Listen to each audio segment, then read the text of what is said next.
This is a video of the TimeSuite automated percentage of completion method of accounting process. I'll go to Toolbox. I'll bring up the summary of contracts.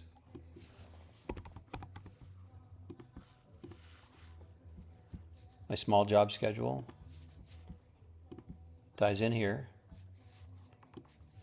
I'll window this so I can bring up the income statement and right next to it.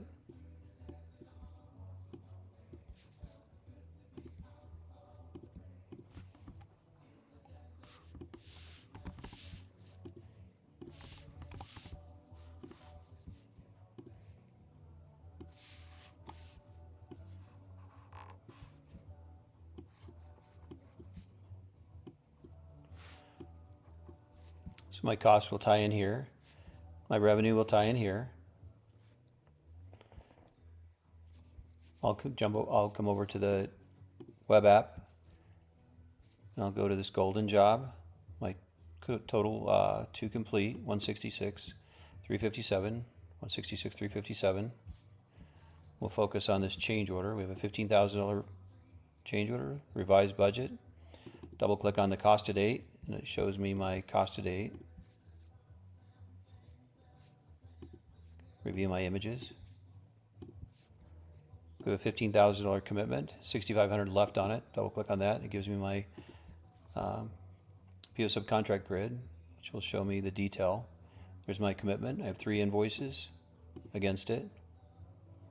I have $6,500 left, so 15 less the $8,500. I have open of 65. I can close that this way. I have 3 checks. 1 check against this invoice, 2 checks against this invoice. This invoice has no checks and is in accounts payable. On my to complete, I can change my total estimated cost. I can change my estimated cost to complete. I can change my total estimated cost, or I can change my percent complete. So we've changed this to 259, 612 as a total estimated cost. Come back over here. And there the 259, 612 is on the golden job. My over under billings has changed. So I need to reaccrue my over under billings.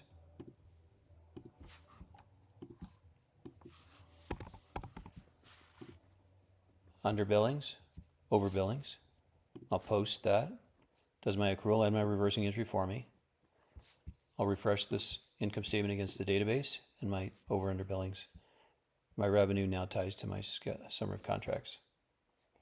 Here we have 3 types of costs on our income statement. We've got direct costs, indirect costs, which are direct costs are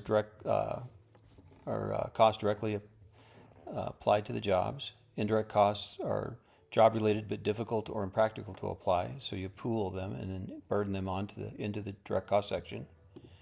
And then we have our operating expenses. So I'll illustrate a retroactive allocation of indirect costs. I'm going to double click on this transaction and I'm going to change the amount so we don't tie in perfectly.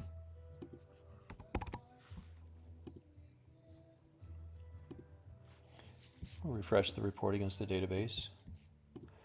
The system did our automated audit trail, took care of our reversed and reversing entries for us. Now we're $10,000 off. Come back over to the web app, go to the burden utility grid. And here we've set up an allocation for January already. We're going to allocate all indirect costs, 100% of them based on cost group costs and based on labor. And I'll hit the allocation button.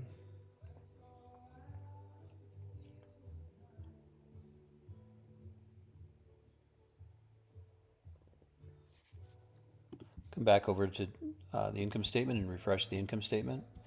And now we're 612 off. And that's because we have wages worked in January that were paid in February. And we retroactively allocated those wages, burden to those wages. So we have to reaccrue our wages. So it does our accrual and our reversing entry the next day.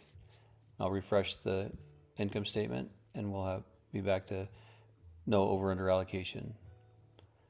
Our number, our job cost has been, we've retroactively allocated our indirect cost to these jobs.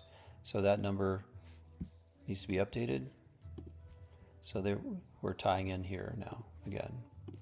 Our over under billings changed because our cost to date changed. So 251 versus 263. Utilities, accrue, over under billings. Calculate, there's our under billings. There's our over billings. Post it. There's the accrual, reversing entry. Now I'll refresh the income statement against the database and we tie in again.